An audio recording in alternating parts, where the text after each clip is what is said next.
बेईमान, घमण्डी, संकोची, स्वार्थी जस्ता मान्छेको स्वभाव जनाउने अंग्रेजी शब्दहरू हेर्नुस् त यहाँ स्क्रिनमा बगिरहेको। तपाईले यीमध्ये 25 वटा जति शब्दहरूको अर्थ वाक्यसहित 2 दिन अघिको भिडियोमा सिकिसक्नुभयो। आउनुहोस् बाँकीका 25-30 वटा जति शब्दहरूलाई आज खर्लप्प पारौं। तपाई हेरिरहनु भएको छ हाम्रो इंग्लिश गुरु युट्युब च्यानल। यो हो तपाईको अंग्रेजी सिक्ने ठाउँ। You are watching Hamro English Guru YouTube channel. This is your place to learn English. यो च्यानलमा आएर दैनिक कम से कम एउटा भिडियो हेर्नुस् र अंग्रेजीलाई आफ्नो वशमा ल्याउनुस्। Become a master of English. Trustworthy.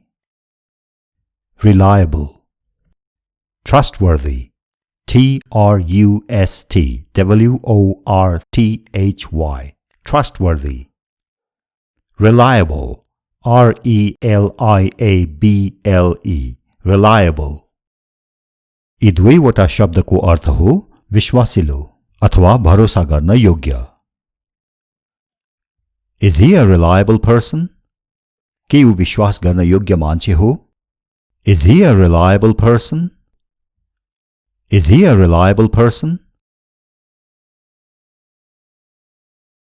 I don't think he is trustworthy. ऊ विश्वासिलो मान्छे हो भन्ने मलाई लाग्दैन। I don't think he is trustworthy. I don't think he is trustworthy. अब जाउँ यसको विपरीतार्थक शब्दमा। Let's go to its antonym. Untrustworthy. Unreliable. Untrustworthy.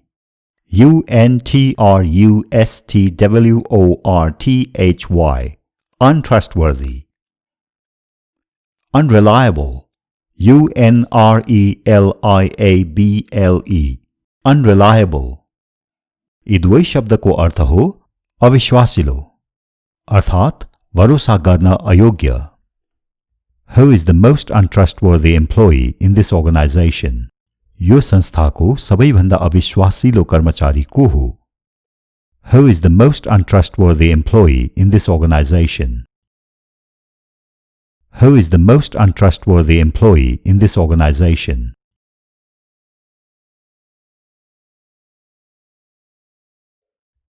Don't give him the job. He is very unreliable. उसलाई यो काम नदिनुहोस्, ऊ एकदमै भरोसा गर्न अयोग्य छ। Don't give him the job. He is very unreliable. Don't give him the job. He is very unreliable.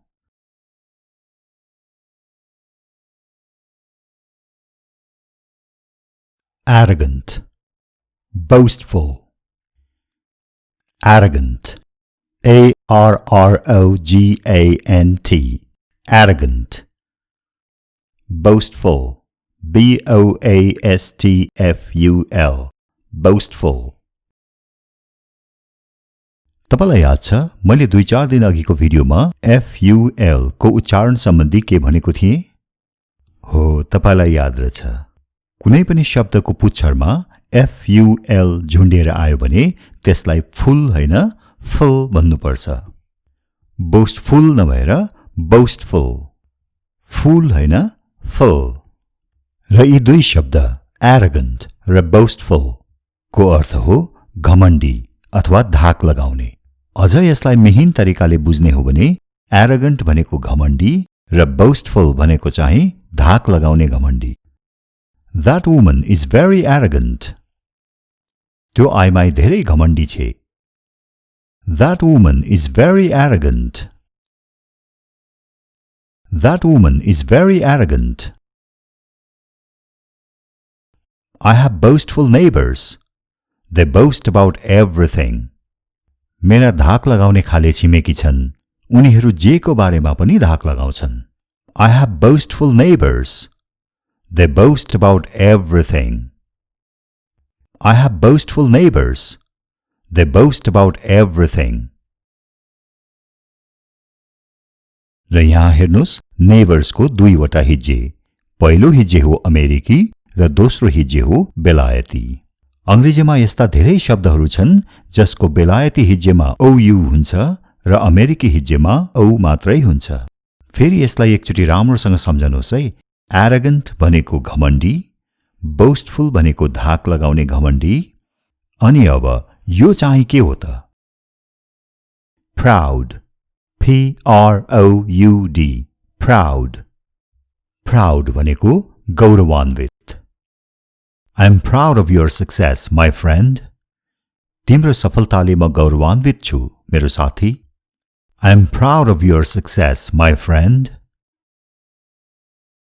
I am proud of your success, my friend. त्यसै गरी I feel proud to be a Nepalese. म एक नेपाली भएकोमा गर्व गर्छु। I feel proud to be a Nepalese.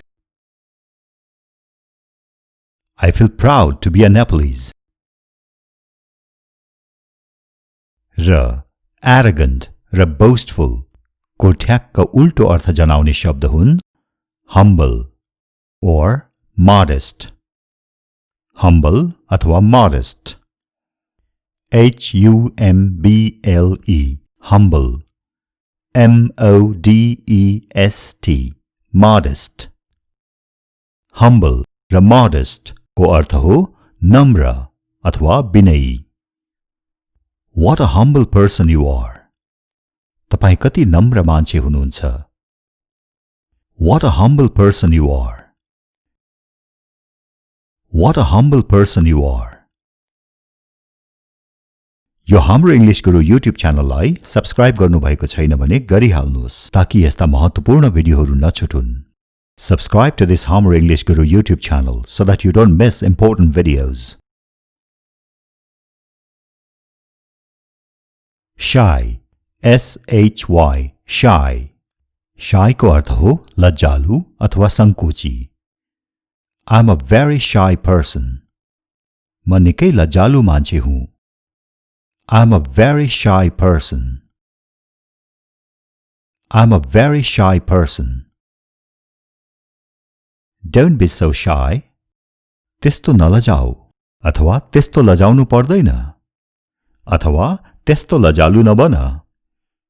Don't be so shy. Don't be so shy. र यसको विपरीतार्थक शब्द हो sociable. SOCIABLE, sociable.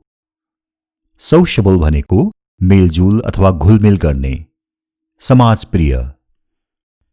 I'm not a very sociable person, so I don't like to go to parties very often.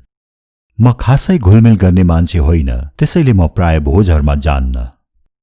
I'm not a very sociable person, so I don't like to go to parties very often. I'm not a very sociable person, so I don't like to go to parties very often.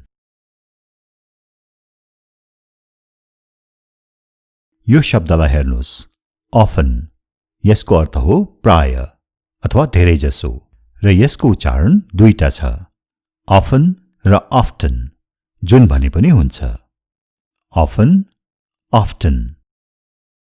अनि ए साँची तपाईले यो भिडियोलाई like गरिसक्नुभयो? यदि छैन भने गरिहाल्नुस् अनि हामी अघि बढ्छौं। By the way, did you like this video? If not, please do it now and we'll move forward. Loyal अथवा faithful. LOYAL, loyal. FAITHFUL, faithful. Loyal र faithful को नेपाली अर्थ हो वफादार अथवा भक्त। I am a loyal employee of this company. म यो कम्पनीको वफादार कर्मचारी हुँ। I am a loyal employee of this company. I am a loyal employee of this company. A dog is a faithful animal. कुकुर एक वफादार पशु हो। A dog is a faithful animal. A dog is a faithful animal. Loyal र faithful को विपरीतार्थक शब्द अथवा antonym हो disloyal or unfaithful. Disloyal, disloyal, disloyal. Unfaithful, unfaithful, unfaithful. Disloyal र unfaithful को नेपाली अर्थ हो बेईमान, गद्दार, विश्वासघाती. There is no shortage of disloyal people in this world. यो संसारमा गद्दार मान्छेहरूको कमी छैन. There is no shortage of disloyal people in this world. There is no shortage of disloyal people in this world. तपाई हेरिरहनु भएको छ हाम्रो इंग्लिश गुरु YouTube channel. यो हो तपाईको अंग्रेजी सिक्ने ठाउँ. You are watching Hamro English Guru YouTube channel. This is your place to learn English. यो च्यानलमा आएर दैनिक कम से कम एउटा भिडियो हेर्नुस् र अंग्रेजीलाई आफ्नो वशमा ल्याउनुस्. अब जाउँ अर्को शब्दमा. Friendly, friendly, friendly. यसको अर्थ हो मिलनसार अथवा मैत्रीपूर्ण. She is such a friendly person. उनी कति मिलनसार मान्छे छिन्. She is such a friendly person. She is such a friendly person. र friendly को विपरीतार्थक शब्द अथवा एंटोनिम हो unfriendly or hostile. Unfriendly, unfriendly, unfriendly. Hostile, hostile, hostile. यो शब्दको ब्रिटिशले गर्ने उच्चारण हो hostile र अमेरिकनले गर्ने उच्चारण हो hostile. Hostile, British. Hostile, American. तपाई हामीले दुईवटै बुझेको चाहिँ राम्रो, तर बोल्दा जुन बोले पनि हुन्छ. Why are you so unfriendly? तिमी किन यति अमैत्रीपूर्ण छौ? Why are you so unfriendly?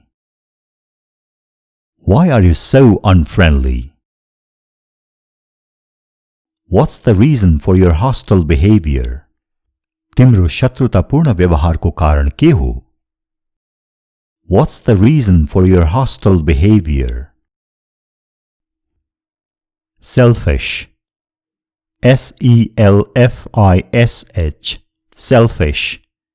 Selfish को अर्थ हो स्वार्थी अथवा मतलबी. I've never met a selfish person like you.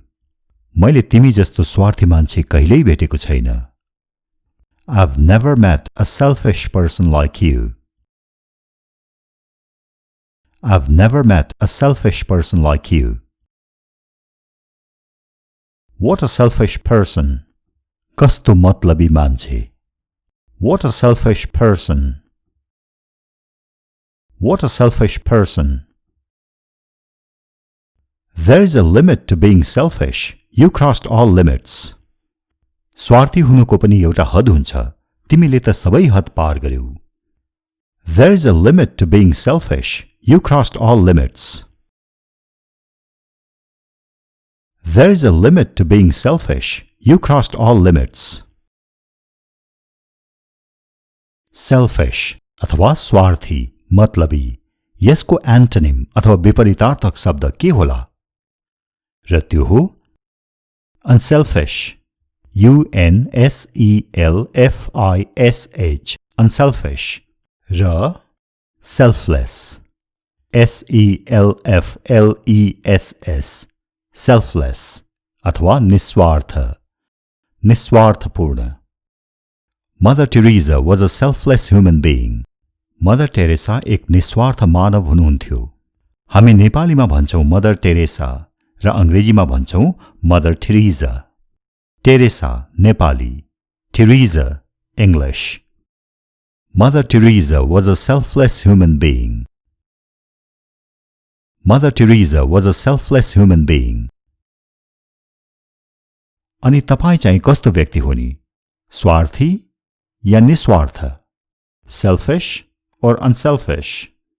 यदि तपाई स्वार्थी हो भने त मेरो केही लागेन, तर यदि तपाई निस्वार्थ हो भने यो भिडियोको तलतिर रहेको शेयर बटनमा क्लिक गरेर यो भिडियोलाई आफ्नो साथीहरुमाझ शेयर गरिदिनुस् र यो भिडियोलाई लाइक अनि यो च्यानललाई सब्स्क्राइब त तपाईले अवश्य गरिसक्नुभयो होला। अन्तिममा आज हामीले सिकेका शब्दहरूलाई हेर्नुहोस् र ती मध्ये कुन शब्दले तपाईलाई वर्णन गर्छन् ती शब्दहरू तल कमेन्टमा लेख्नुहोस्। Look at the words we learned today. Which of these words describe you? Write them in the comment below.